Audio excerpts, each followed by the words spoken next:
अपनी जान कहते हैं, हम अपनी जान के दुश्मन को अपनी जान कहते हैं। मोहब्बत की इसी मिट्टी को हिंदुस्तान कहते हैं। जो दुनिया में सुनाई दे उसे कहते हैं खामोशी, जो दुनिया में सुनाई दे उसे कहते हैं खामोशी, जो आंखों में दिखाई दे उसे तूफान कहते हैं। और जो ये दीवार का सुराग है साहब, जो ये दीवार का सुराग है, चाइना, अमेरिका, पाकिस्तान साजिशों का हिस्सा है, मगर हम इसे अपने घर का रोशनदान कहते हैं, अपने घर का रोशनदान कहते हैं। परम सम्मानीय सभी शिक्षक, या उपस्थित सभी विद्यार्थी मित्रों और गणमान्य व्यक्ति, आज मैं ज्ञानेश्वरी वेता आपको 15 अगस्त के बारे में मेरे कुछ विचार आपके साथ साझा करना चाहूंगी। आजादी, आजादी का असली मतलब वही समझ सकता है जिसने गुलामी की हो, और हम इतने सौभाग्यशाली है कि हमने स्वतंत्र भारत में जन्म लिया। यूं तो आजादी की लहर 1857 में ही चल चुकी थी, लेकिन वो वर्षाल बनकर 1947 में आकर मेरे देश को आजाद कराई।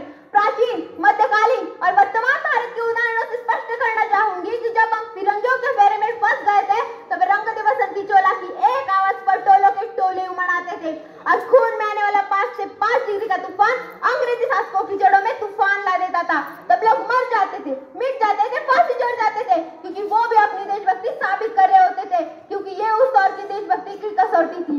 उसके बाद 62, 65 और 71 के युद्धों में अपना सुहाग गवा देने वाली औरतें जब घर के हालात ये हो जाया करते थे, तब प्यार भी भरपूर गया, मांग का सिंदूर गया, नन्हे नौने हालों की लंगोटियां चली गई, छोटी छोटी बेटियों की चोटियां चली गई, बाप की कमाई गई, भाई की पढ़ाई गई।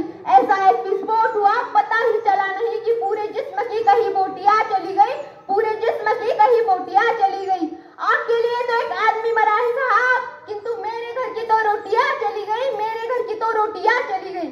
ये वाले हालात पैदा हो जाने के बावजूद भी एक माँ अपने बेटे को सरहद पर दुश्मनों की धज्जियां उड़ाने के लिए भेज दिया करती, और उसे पत्र लिखकर ये भेजा करती कि अम्मा ने खत लिखा है बड़े ही चाव से, अब पुत्र मेरे ना घबरा जाना, 1 इंच भी पीछे ना हटना, चाहे इंच कट जाना, चाहे इंच कट जाना।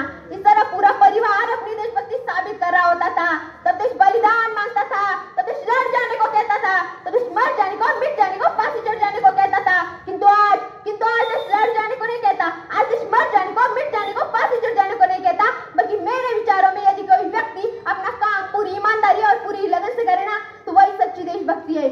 आप कहेंगे कि फेसबुक और व्हाट्सएप की डीपी को 3 रंग में रंगना ही देशभक्ति है, तो मैं आपसे पूछना चाहूंगी कि फुटपाथ पर रहने वाला वो बच्चा ट्रैफिक की छांव में नंगे पांव में जब तिरंगा बेच रहा होता है, तो क्या आप उसे उसकी देशभक्ति कहेंगे? ये उसकी देशभक्ति नहीं, उसके पेट के भूख की शक्ति है जो उसे ऐसा करने पर मजबूर कर दी है।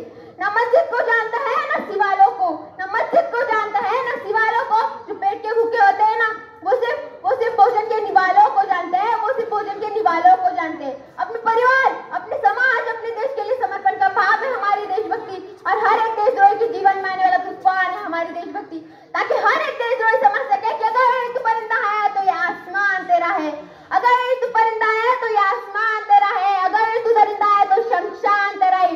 भाई जारे से रहना तो रह जमीन पर, वरना एक कब्र भी तेरी है, और एक कब्रिस्तान भी तेरा है, और एक कब्रिस्तान भी तेरा है।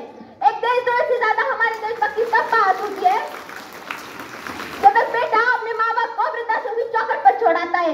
कहाँ होती है वो देशभक्ति जब एक मुसीबत में फंसे लोगों की जान बचाने से ज्यादा हम सेल्फी लेकर अपने लाइक्स बढ़ाने में लगे रहते हैं। 4 बोतल वोट का काम मेरा रोज का ने भारत का भविष्य तबाह कर रखा है। हमने किसी समाज में जीते हैं जहाँ लड़कों से बात करता देख जो भाई हड़काते हैं, वही भाई अपनी गर्लफ्रेंड के किस्से घर में हंसकर सुनाते हैं। और मैं बता दूं, महिला सुरक्षा के मामले में हम आज के 4थे नंबर पर आते हैं। और हमारे समाज में बहुत मशहूर है कि